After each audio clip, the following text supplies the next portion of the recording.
નમસ્કાર મિત્રો, આપણે પહોંચી ગયા છીએ જલોત્રા।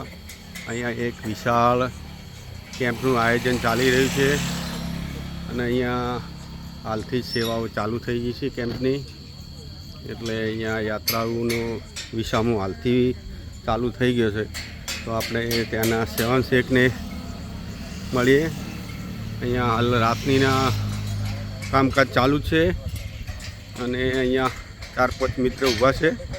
આપણે પૂછીએ કે એમનું આયોજન કોણ કરે છે।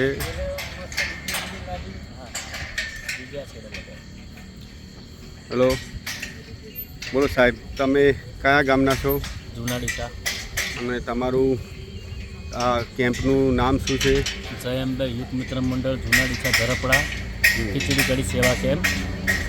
તમારે બીજું આ કેમ્પની અંદર શું શું સેવાઓ છે? પ્રસાદ રૂપે અમે આપીએ છીએ ખીચડી કઢી, મેડિકલ સેવા, જળ સેવા, લીંબુ સેવા, માલિશ સેવા। અને અમારી આ રૂટ ઉપર અનોખી સેવા એવી છે કે કોઈ પણ યાત્રાળુના બૂટ ચંપલ તૂટ્યા હશે પણ એ પણ અહીંયા રિપેરિંગ કરી આપીએ છીએ। તમારી આ કેમ્પની સેવા તમે કેટલા વર્ષથી કેમ્પ કરો છો? અમારે 19 વર્ષ પૂરા થયા, આ વર્ષે અમે 20મું વર્ષ છે જલોત્રા મુકામે। અને તમારા અંદર આ કેમ્પની અંદર કેટલા સ્વયંસેવકો કામ કરે છે? અમારા કેમ્પની અંદર 150 સ્વયંસેવકો કામ કરે છે અને 150થી પણ વધારે। અને અમે આ કેમ્પની જગ્યા અમારી પાસે 4 થી 5 વીઘા જગ્યામાં કેમ્પ થાય છે અમારો। તો પછી તમે આ કેમ્પની અંદર આ ખીચડી કઢી બનાવો છો, તો એ તમે એને ગેસના સગડા ઉપર બનાવો છો કે? અમારે ઓછામાં ઓછા 300 થી 400 મણ લાકડું જાય છે, લાકડા ઉપર ખીચડી બનાવીએ છીએ।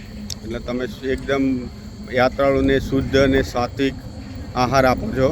અને અંદર સાહેબ અમે ખીચડીની અંદર ઘી નાખીને આપીએ છીએ। બરાબર। આ એક અમારી અનોખું છે આ વસ્તુ કે લગભગ રૂટ ઉપર કોઈ ખીચડીની અંદર ઘી નાખી નથી આપતું, અમે ખીચડીની અંદર ઘી નાખીને આપીએ છીએ। તમારે સેવા 24 કલાક ચાલુ રહેશે કે 24 કલાક અમારો કેમ્પ ચાલુ રહે છે। અને સૌથી પ્રથમ 7મથી લઈને 14 સુધી અમારો કેમ્પ ચાલુ હોય છે। 14 અમારા કેમ્પની પૂર્ણાવતી હોય છે।